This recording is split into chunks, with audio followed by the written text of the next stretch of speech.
let's talk about the parts that go into the framing of a house. Essentially, we're thinking about vocabulary words, I guess you could say. And here is a isometric view of a frame. You could look at all those words if you want to. Well, let me back up here.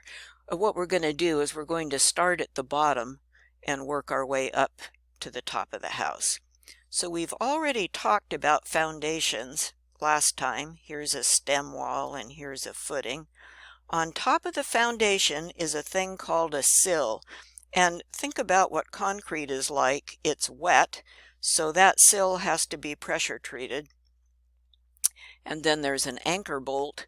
There's a string of anchor bolts that bolt that sill to the foundation. On top of the sill is a plate, and that's that flat board that sits on top of the sill. Then you will notice as we move our way up through the floor that every layer is at right angles to the layer below it. So we have, here's a foundation stem wall. Then we have some girders at 90 degrees to that, and above the girders, here we'll look over here, there's the girder, and above the girder at 90 degrees to that are these joists, and at 90 degrees to the joist is the flooring, and so forth. There are a number of members in a frame that all act as beams. They are all supported probably on each end, and then the load comes down transverse to the board somewhere in the middle. That's a beam. Well, beams have all kinds of different names. If it's a beam that holds up another beam, sometimes you call it a girder. If it's a beam that gets repeated a lot and holds up your floor, sometimes you call it a joist, and so on and so forth, but they're all beams. Here are the joists. They're at right angles to the girders, and their job is to hold the flooring. So they might be made of 2x, maybe 2x8 or 2x10, something like that. It's also more and more common to see this engineered I-joist sort of shape. These are real strong. They're made out of engineered wood, OSB or similar stuff, and you can span a longer distance with them. Then on top of whatever the joists are goes the subfloor. Sub means under, you know, so this is not the finished floor. This is under the finished floor.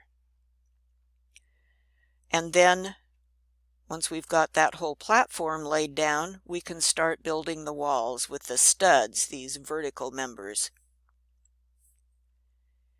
In exterior walls, that means the outside of the house, code requires us to use 2x6 studs.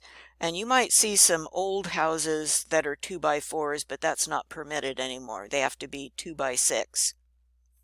And they can't be any farther apart than 24 inches on center. OC is on center. And on center means from the center of one stud to the center of the next stud. It also means from the left edge to the left edge, or from the right edge to the right edge. It's from the same place on each stud. If you've done framing, you probably know this already, that we always make these either 16 inches on center or 24 inches on center. And the reason we do that is because, as you know, plywood sheets come in 4 feet by 8 foot sizes. So if we have these studs spaced at 16 or 24 inches, that we can always put a plywood sheet over the middle of a stud, and we never have to do any leftover cutting.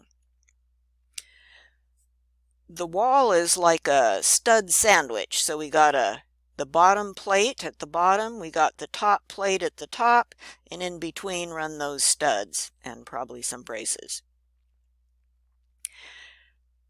We can't just have a solid wall, so we'll have to cut some openings to put in doors and windows.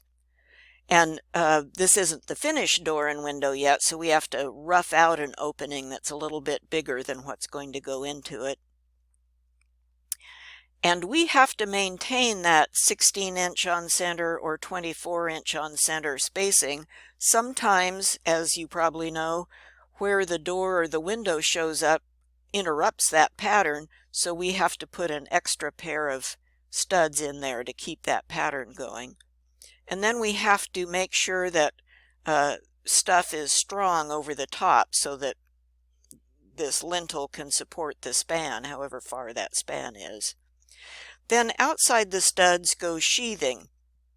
And this sheathing, yes, it's what you attach the siding to, but it also does some work. It keeps this wall from racking, from tipping into a parallelogram if you get something like high winds or, in our area, earthquakes. And as you probably know if you've taken a codes class, the code specifies how big they are, where they have to be, and where the nailing pattern has to go. And then at the very top comes the roof. And on a separate day we'll talk about roofs, but basic idea is you could have a truss.